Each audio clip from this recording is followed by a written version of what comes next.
2 Chronicles, chapter 8.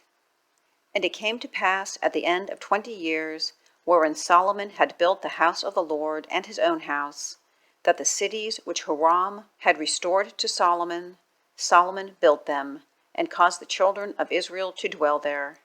And Solomon went to Hamathzobah, and prevailed against it.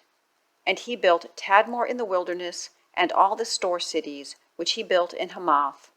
And also he built Bethhoron the upper, and Bethhoron the nether, fenced cities with walls, gates, and bars. And Baalath, and all the store cities that Solomon had, and all the chariot cities, and the cities of the horsemen, and all that Solomon desired to build in Jerusalem and in Lebanon, and throughout all the land of his dominion. As for all the people that were left of the Hittites, and the Amorites, and the Perizzites, and the Hivites, and the Jebusites, which were not of Israel, but of their children, who were left after them in the land, whom the children of Israel consumed not, them did Solomon make to pay tribute until this day. But of the children of Israel did Solomon make no servants for his work, but they were men of war, and a chief of his captains, and captains of his chariots, and horsemen. And these were the chief of King Solomon's officers, even 250, that bare rule over the people. And Solomon brought up the daughter of Pharaoh out of the city of David unto the house that he had built for her.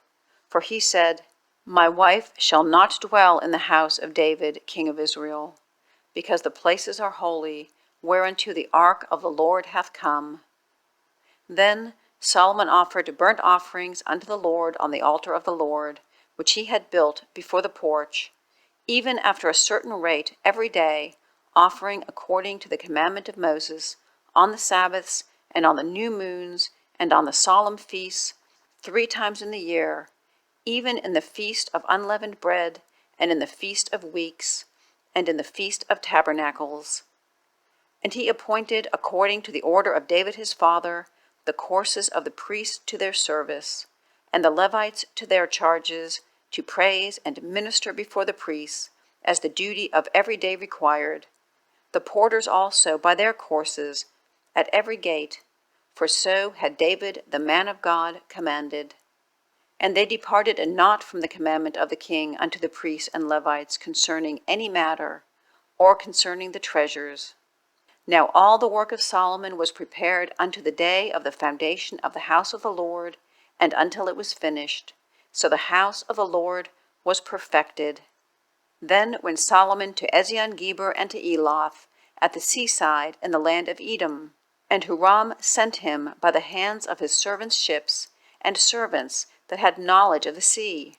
And they went with the servants of Solomon to Ophir, and took thence 450 talents of gold, and brought them to King Solomon.